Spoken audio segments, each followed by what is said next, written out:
Bueno, muchas gracias. Muchas gracias por la invitación. Esta presentación además va a estar con el soporte de Sofía, que ¿eso se transmite aquí? ¿Sí? Genial. Así que los núcleos temáticos estarán a cargo entonces de Sofía, que irá haciendo un resumen de lo que yo vaya diciendo. La idea de la charla por la cual me convocaron es: nosotros estamos realizando en estos momentos un proyecto que está subvencionado por la ANI, del Fondo Sectorial de Inclusión Digital, Educación con Nuevos Horizontes, llamado 2018, donde estamos viendo las habilidades digitales de los jóvenes y las brechas de contenido. Y es un estudio que además está trabajando de forma comparativa en 4 países: Colombia, Argentina, Chile y Uruguay. Este estudio entonces está, como les decía, desarrollándose en este momento, pero la semana pasada hemos terminado de hacer el estudio de campo en Uruguay, y es por eso que en esta charla yo avanzaré algunos de esos resultados preliminares. Me quedé ayer hasta tarde intentando sacar datos porque todavía todo eso está en bruto, así que disculpen si hay alguna desprolijidad en la presentación con los datos.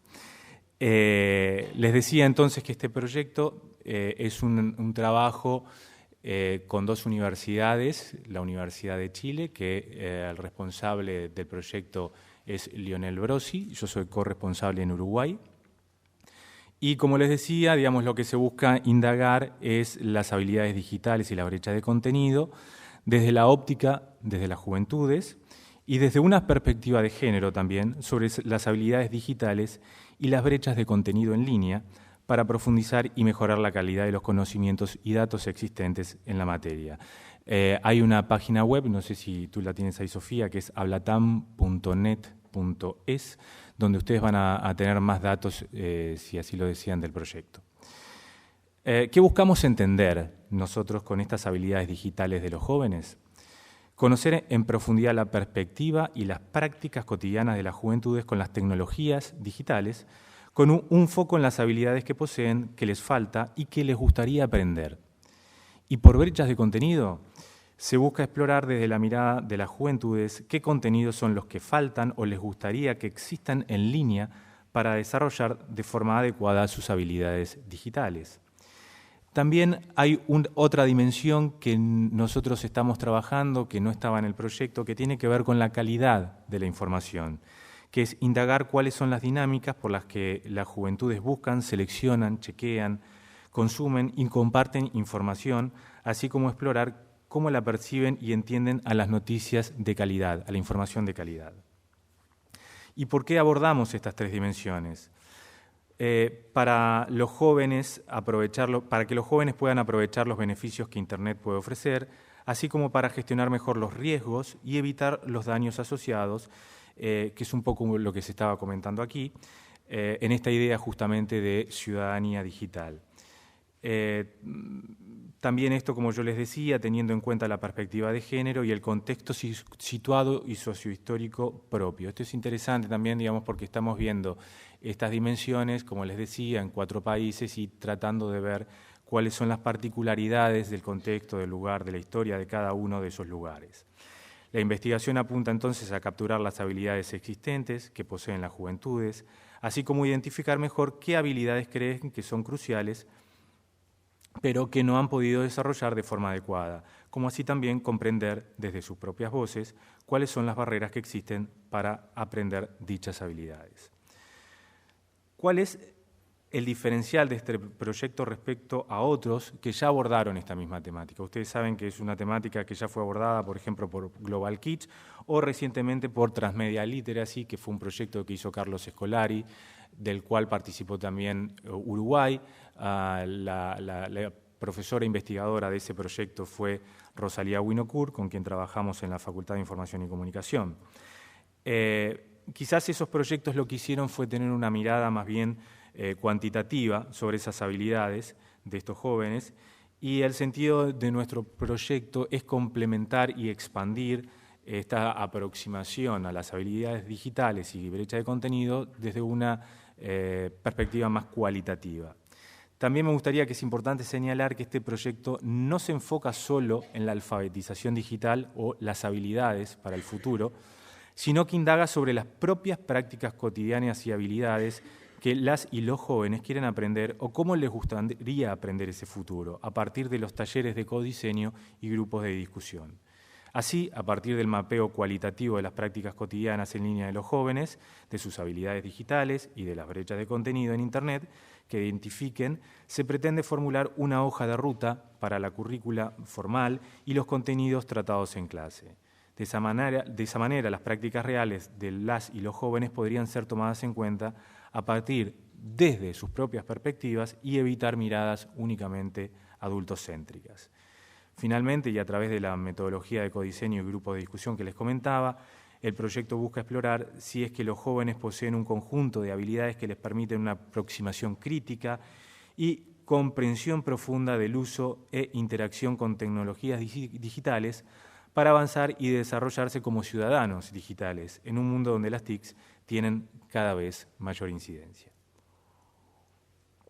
En resumen, entonces, el proyecto explora en profundidad cuáles son las habilidades digitales que ponen en práctica las y los jóvenes en su quehacer cotidiano, tanto en el ámbito de la educación formal como informal, identificando las diversas formas en que ellos aprenden y sus fuentes de aprendizaje. Y por otro lado, identifica cuáles son, a partir de sus propias consideraciones, las brechas de contenido existentes en líneas que necesitan ser abordadas.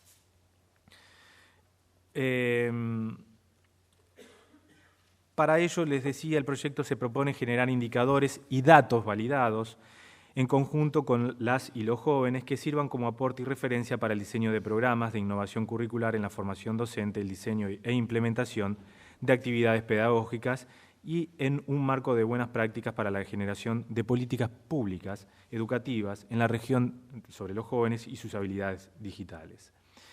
También les decía que la investigación se desarrolla a nivel regional y con un fuerte énfasis en la perspectiva de género.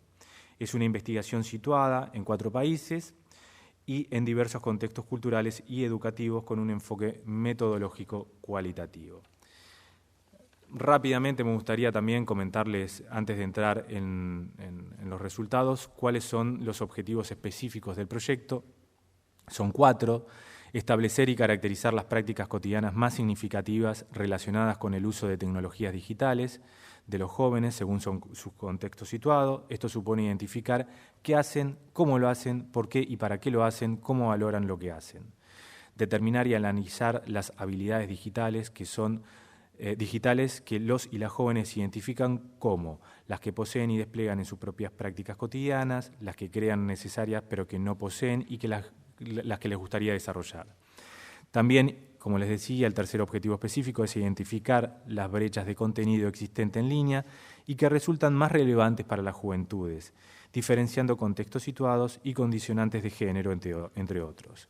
Y por último, el cuarto objetivo específico es relacionar las brechas de contenido existente en línea que son relevadas por las y los jóvenes y las habilidades digitales desarrolladas y por desarrollar, considerando contextos situados y condicionantes de género. ¿Cuál fue la unidad de estudio y la población? El criterio para la selección de los liceos, finalmente por un tema que era muy complicado de resolver en todos los países, con el ingreso al campo a las escuelas, se optó por trabajar en los liceos. El criterio entonces para la selección de esos liceos fue que sean públicos o subvencionados, porque bueno, esta característica facilitaba también en otros países, no segregados por género y que estuvieran en barrios de contextos socioeconómicos desfavorables. Los criterios de selección entonces de estos jóvenes participantes en los talleres de codiseño eran estudiantes de liceos públicos, mixtos, que cursen de primero a sexto del curso curricular, y en el caso de Uruguay fueron de 13 y 14 años. Por lo tanto, ya les voy adelantando en los resultados que lo que estamos observando son la población de 13 y 14 años, ya también les contaré por qué. Eso se resolvió finalmente con los liceos, dentro de los liceos, con los directores de los liceos. En el caso de Uruguay también fue el Consejo de Educación Secundaria quien nos sugirió realizar el trabajo de campo en los liceos 60 y 69. Para aquellos que no los conocen, el Liceo 60 está ubicado en el barrio de La Valleja y el 69 en Campos de Trapani, esto es al costado del barrio Borro y cerca de la Gruta de Lourdes. También me gustaría, antes de entrar en los resultados, comentarles que una vez que nosotros fuimos al campo, yo pedí también a los 4 países, a los investigadores de los 4 países, que se hiciera un informe cartográfico del territorio, porque mi principal preocupación era que el trabajo que estábamos realizando pudiera de alguna manera reforzar estigmas, prejuicios, imaginarios sociales, y en ese sentido escribimos una cartografía del barrio que estábamos analizando para tener también un paraguas en las interpretaciones y que las interpretaciones tuvieran sentido dentro de ese contexto situado que era el que habíamos propuesto en los objetivos específicos. De esa manera nos dimos cuenta también, tuvimos entrevistas en profundidad con las directoras y bueno, surgieron claramente problemas, era una violencia simbólica y una violencia real la que hay en estos barrios, como muchos de ustedes saben, pero también está muy mediada por el prejuicio y por el estigma y por los imaginarios sociales. Por lo tanto, nosotros queríamos también destacar esta situación dentro de la investigación y hicimos un informe donde el gran desafío, leo rapidito uno de los párrafos finales del informe, que era el gran desafío de los jóvenes de este territorio es no adaptarse a los discursos que construyen e instituyen los medios de comunicación o el imaginario social montevideano, no identificarse con la identidad que se les impone de excluidos, de un modo de ser, de sentir, de percibir, de hablar, y que está asociada a la experiencia sensible, ordinaria y organizada por los discursos dominantes. En otras palabras, el reto para esos jóvenes es construir una capacidad colectiva de decir sobre la base de una transformación de su relación con su condición. Por otra parte, la institución debe garantizarle a los jóvenes herramientas para que construyan sus propias territorialidades y desde allí sus identidades de forma afirmativa, ya que esos jóvenes viven en una negación generalizada de sus entornos, de sí mismos, debido a la violencia real y simbólica ejercida socialmente. Como les decía, la información la obtuvimos de las entrevistas en profundidad a las directoras y de un trabajo muy importante para nosotros que nos ayudó en esta cartografía, que fue hecho por el Programa de Comunicación, Arquitectura, Ciudad y Territorio del Laboratorio Transdisciplinario de Etnografía Experimental, que funciona en la Facultad de la FIC, y es una publicación reciente del 2019 que está en línea, la pueden buscar, que se llama Habitar Montevideo, 21 miradas sobre la ciudad.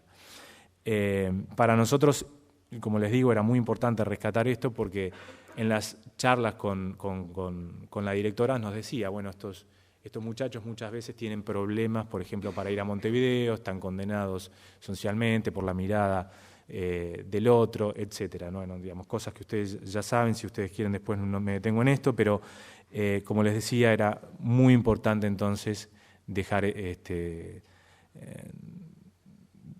un contexto, digamos, esta territorialidad a la que estábamos abordando.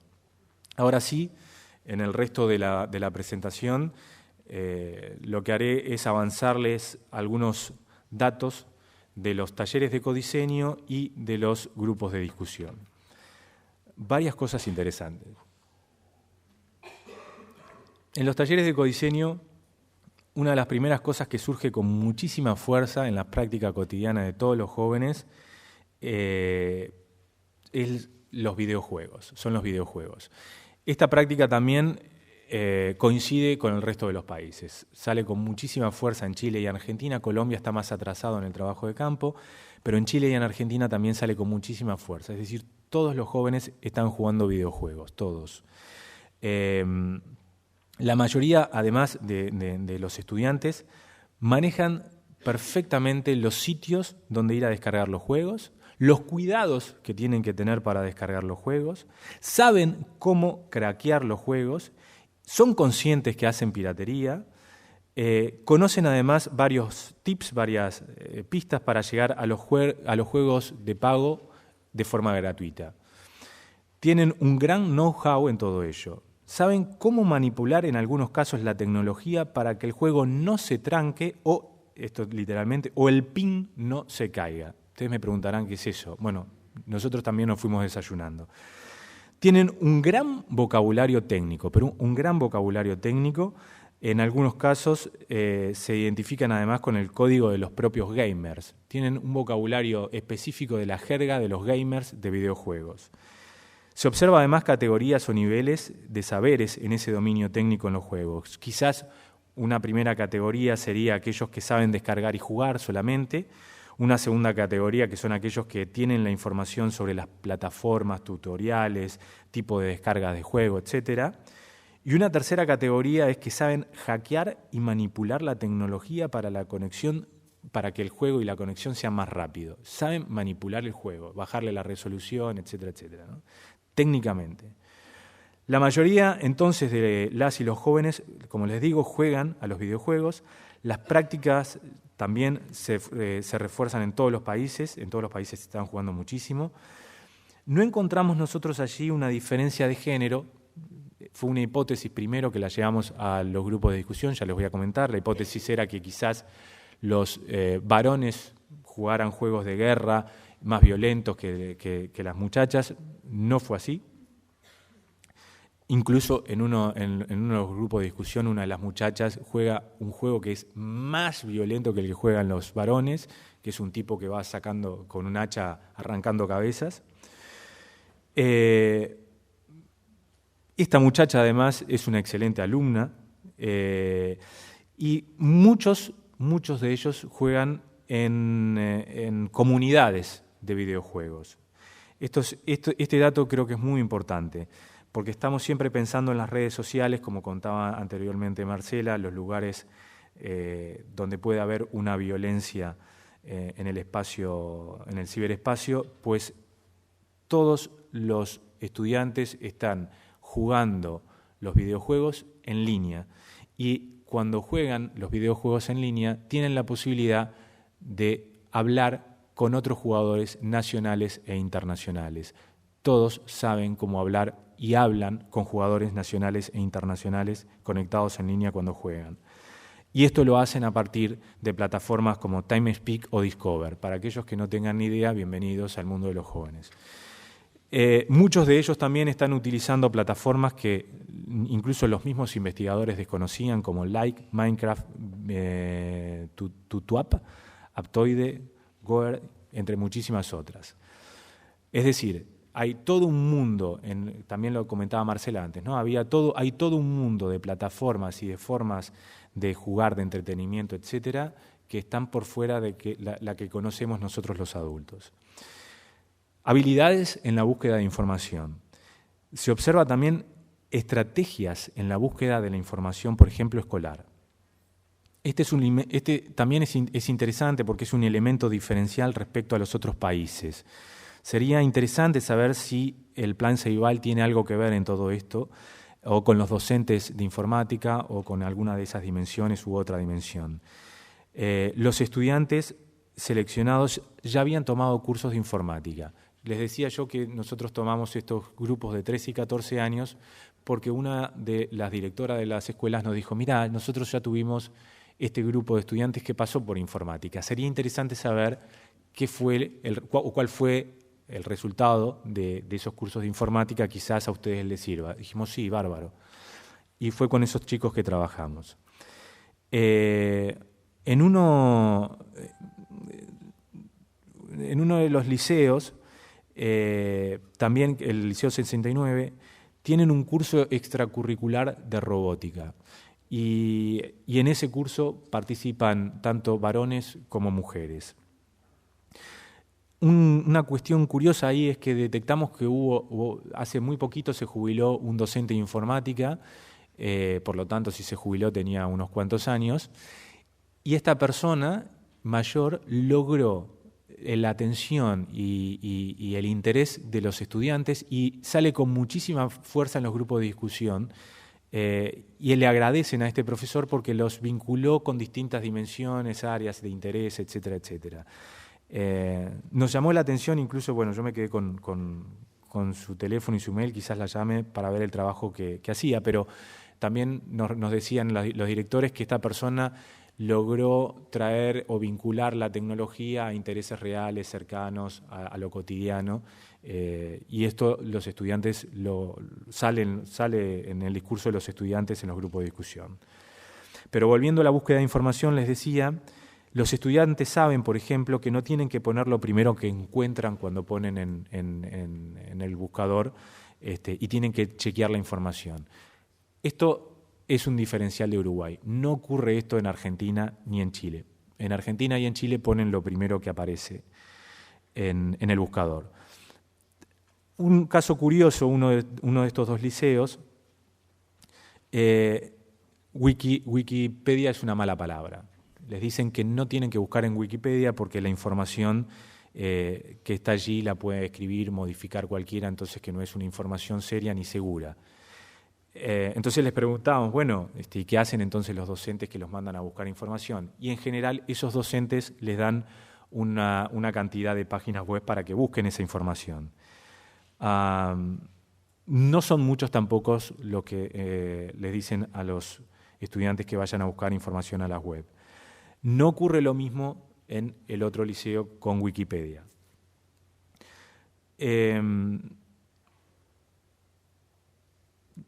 Las redes, les decía que cómo validan entonces la información.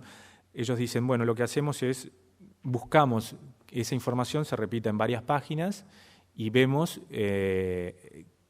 ¿cómo la validamos? Bueno, en aquellos lugares donde esa información se repite, la misma información, es entonces que nosotros hacemos la validación de la información. También quizás comentar que la validación final de esa información siempre la hace el docente, siempre. Es decir, los estudiantes, por más que busquen esa información, tengan estas estrategias de búsqueda, de chequear esta información, la consulta final siempre es con el docente y el docente tiene la última palabra en la validación de esa información. Las redes sociales son poco utilizadas. Facebook, sobre todo, casi no existe entre los jóvenes y luego explicaré por qué volveré sobre este punto. Se desprende también del discurso de los estudiantes que participan en los talleres que Facebook o las redes sociales son lugares peligrosos. Todos los estudiantes están advertidos y tienen estrategias en aquellos casos donde se sientan atacados o acosados, como comentaba Marcela anteriormente, saben cómo moverse, saben cómo desempeñarse ante el ataque o el acoso en las redes sociales, ante la violencia en las redes sociales. Esto es un dato interesante también. Otro dato que nos llamó muchísimo la atención es que los padres, muchos padres, controlan el contenido de los estudiantes en redes sociales. Esto nos llamó muchísimo la atención. Tienen sus claves, entran al contenido, saben manejar, les piden, dialogan con sus hijos sobre el contenido en redes sociales, les advierten del peligro de las redes sociales. Y lo que me llamó la atención, les preguntábamos, ¿pero ustedes están de acuerdo con que los padres interfieran en sus redes sociales? Aquí en algunos casos hubo una discusión entre los mismos estudiantes que decían, bueno, no, la verdad que es mi lugar íntimo, mi privacidad. Pero incluso esos estudiantes que defendían ese espacio de privacidad cuando tuvieron algún problema, a la primera referente o la primera persona que recurren es a los padres y solucionan el problema con los padres. Es decir, que estudiantes de 13 y 14 años están dialogando con los padres sobre los problemas específicos que tienen en las redes. Es curioso teniendo en cuenta que un estudiante de 13 y 14 años es una edad bastante complicada en un adolescente. Y muchos de ellos, además, están de acuerdo en que sus padres les miren las redes. Esto también hace caer un tópico, como les decía, si nosotros ponemos esta situación y recordamos el barrio y el territorio situado, estamos hablando de padres que en la mayoría de los casos no terminaron la escuela y tienen una gran preocupación por lo que le está ocurriendo con sus hijos en las redes. Y sin tener los conocimientos, están intentando de alguna manera controlar qué es lo que pasa allí con sus hijos. Muchos de los estudiantes también nos decían, sí, mi padre intenta controlarme, pero yo sé cómo escaparme y mirar por otro lado. O alguno me dijo, bueno, sí, yo lo que hice fue desinstalarle el Facebook a mi madre y le dije, bueno, hasta que no me deje de joder, yo no te lo vuelvo a instalar. Es decir, ellos tienen otros tipos de estrategias para salir de allí. Pero lo interesante es que todo el tiempo esto está en diálogo en jóvenes de 13 y 14 años. Como les digo, muchos están de acuerdo en que sus padres intervengan en sus redes sociales. Más cosas.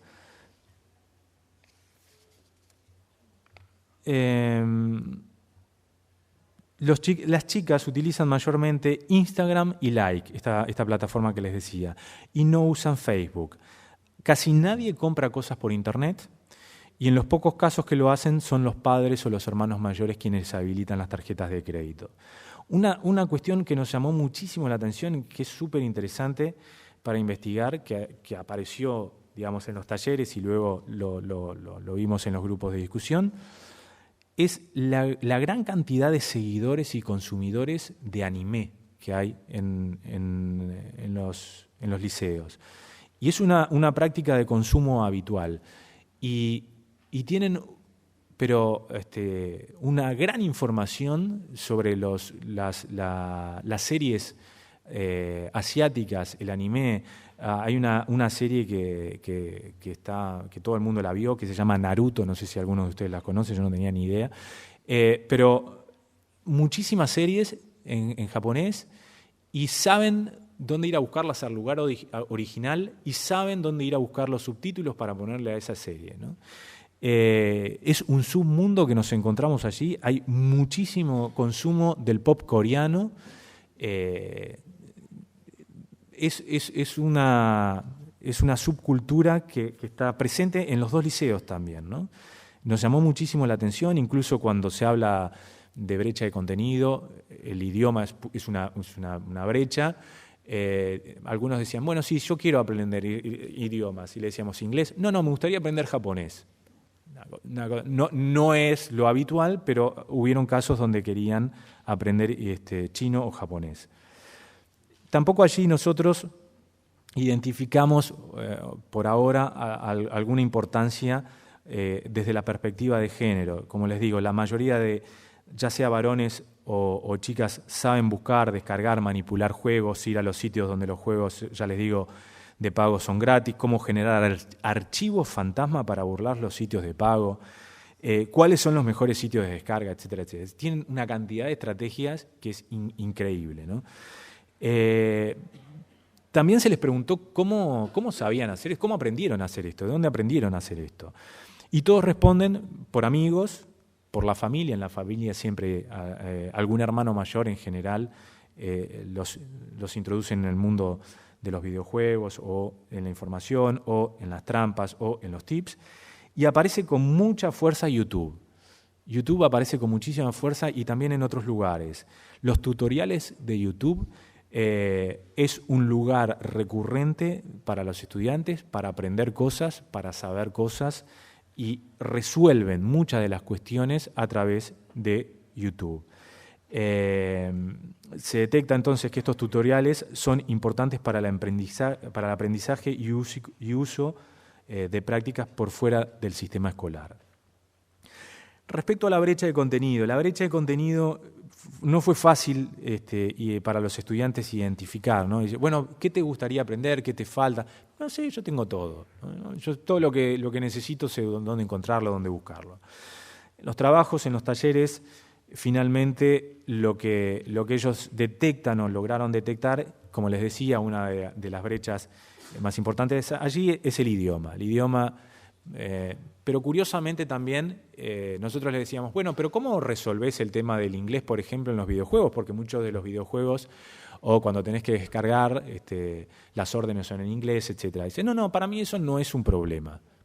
Mirá vos. Es decir, hay como un inglés básico que los estudiantes en general manejan, ¿no? Un inglés de uso primario en el cual los estudiantes estarían manejando. El problema viene cuando, por ejemplo, se tienen que comunicar, esto que yo les decía, juegan en redes y aparece un jugador que habla en inglés. Entonces yo le digo, bueno, ¿y hay que hacer? Ahí lo desconecto, lo saco, no le doy bola y sigo jugando. Digamos, pero allí sí aparece entonces una brecha que ellos identificaban. Y lo otro que ellos les gustaría hacer es programar. La programación también aparece ahí con fuerza. Y lo que aparece también con fuerza es, sobre todo en los grupos aquellos de gamers, aquellos muchachos o muchachas que están jugando, una mejor conexión. Lo que yo les decía, ¿no? Ellos entienden una brecha ahí, pero no sería una brecha de contenido, ¿no? Por eso yo les decía que fue difícil el punto de la brecha de contenido trabajarlo con ellos. Diré alguna cosa más después. La calidad de la información. Como yo les decía, ellos tienen estrategias de búsqueda, sobre todo para la información académica, y además muchas veces están respaldados por los mismos docentes que les dan guías para ir a buscar en Internet. Aquellos que los mandan a buscar información, repito, ¿no? Que no son todos, ni son la gran mayoría. También se comprobó que son, como les decía, siempre los docentes los que validan la información. Y también, curiosamente, trabajamos en los talleres cómo hacían para validar no ya la información académica, sino la información. Les decíamos, bueno, y si te llega una fake news, una noticia falsa, o si te llega, ¿cómo sabes? ¿Dónde chequeas si eso, efectivamente, esa información es buena o es mala? Y aquí nos llamó la atención que el lugar de validación de la información para los jóvenes no es Internet, es el noticiero de TV. Son los noticieros de TV donde ellos se encuentran y validan la información. Nuestra hipótesis, por los horarios que ellos hacen en el liceo y tal, calculamos que tiene que ver mucho con los padres, que los padres desayunan o cenan, digamos, tienen el televisor encendido con esos programas y ellos reciben la información de allí. Pero nosotros les preguntamos, bueno, pero si hay algo que te interesa y te lo perdiste, ¿dónde lo vas a chequear? Van a las redes sociales de los noticieros de TV. No buscan en otro lugar. Sigue siendo el noticiero de TV el lugar donde ellos se siguen informando, y si no es en la televisión misma, es en las redes sociales de esos noticieros. Muy poquitos usan Twitter y hacen el seguimiento de algún político, por ejemplo. Este tipo de prácticas es minoritaria. Hay algunos casos. Pero la validación, nosotros les preguntamos, bueno, hace poco vino Keanu Reeves a filmar aquí una serie a Netflix. ¿Se enteraron? Sí. ¿Y dónde se enteraron? En la tele, ¿no? Sigue siendo la validación, la televisión de la información. Ya pasando a los grupos de discusión, nosotros ahí lo que quisimos ver en los grupos de discusión era aquella información que saltaba con mucha fuerza en los talleres de codiseño, profundizarla en los grupos de discusión. Por ejemplo, esto que yo les comentaba, bueno, ¿qué tipos de juego? Ya que nos dimos cuenta que jugaban muchísimo y dijimos, bueno, vamos a ver cuáles son esos juegos que juegan. La hipótesis, como les decía anteriormente, era que los muchachos iban a jugar más juegos de guerra que las mujeres, y nos dimos cuenta que esto no es así, que tanto mujeres como varones juegan juegos de estrategia y de guerra, y juegos de mesa. Quizás las chicas juegan más cantidad de juegos de mesa, pero tampoco era un diferencial importante. El idioma, como les decía, limita la comunicación cuando ellos están hablando en esos juegos, en esas comunidades de gamers. Cuando aparece un jugador que habla otro idioma, es un problema para ellos porque no se pueden comunicar. Como les decía, lo desconectan. Les preguntábamos cómo eran esas experiencias y nos decían que habían experiencias buenas y que habían experiencias malas, y trayendo a comentario lo que decía también Marcela anteriormente, muchos de ellos hablan del respeto de jugar en las redes. Parece que, y esto fue confirmado con el grupo de Chile, los uruguayos estaban muy enojados porque decían, nos detectan y creen que somos argentinos y nos putean. Entonces, los chilenos, los muchachos chilenos, lo que hacen es intentar detectar jugadores argentinos para putearlos. Entonces, nos dimos cuenta que efectivamente es una práctica habitual putear a los argentinos en las redes, en los juegos. Pero también mencionaban que habían prácticas satisfactorias de juegos dentro de la comunidad. Como les decía también, todos otra vez confirman que llegan a los juegos, a saber pasar los juegos. Porque yo les decía, bueno, pero ¿cómo haces para pasar los juegos, terminar el juego? Me decían, bueno, sí, siempre amigos, hermanos. Aparece otra vez YouTube, aparecen los youtubers, no con mucha presencia, yo pensé que iba a tener una fuerza mayor, pero aparece también youtubers que hacen el seguimiento de los juegos. Y nosotros les decíamos, ¿y estarías dispuesto a pagar por un videojuego? Curiosamente, nadie, siendo el principal interés de los estudiantes, nadie estaría dispuesto a pagar por un videojuego. ¿Un minuto? ¡Wow! Entonces, quizás lo dejaré para las otras charlas, pero sí me gustaría cerrar con esto. Volver sobre el tema de Facebook, que yo le iba a decir que me parece interesante. Lo que encontramos allí es que cada vez que se hablaba del tema de las redes sociales, yo les decía, muchos de los jóvenes se fueron de las redes sociales. Facebook es un lugar de vulnerabilidad muy grande. Muchos chicos y chicas han sufrido acoso y amenazas por Facebook. Muchos, más de lo que nosotros imaginábamos. Y cada vez que salía en el grupo de discusión, el gesto, el clima, había una tensión muy grande, la posición corporal cambiaba, ¿no? Es decir, todos se vieron afectados en algún momento o por un amigo o ellos mismos por Facebook, en algún momento por acoso. Nos decían, un chico nos decía, me enviaban información diciéndome quién era yo, dónde vivía, dónde trabajaba, tenían toda mi información.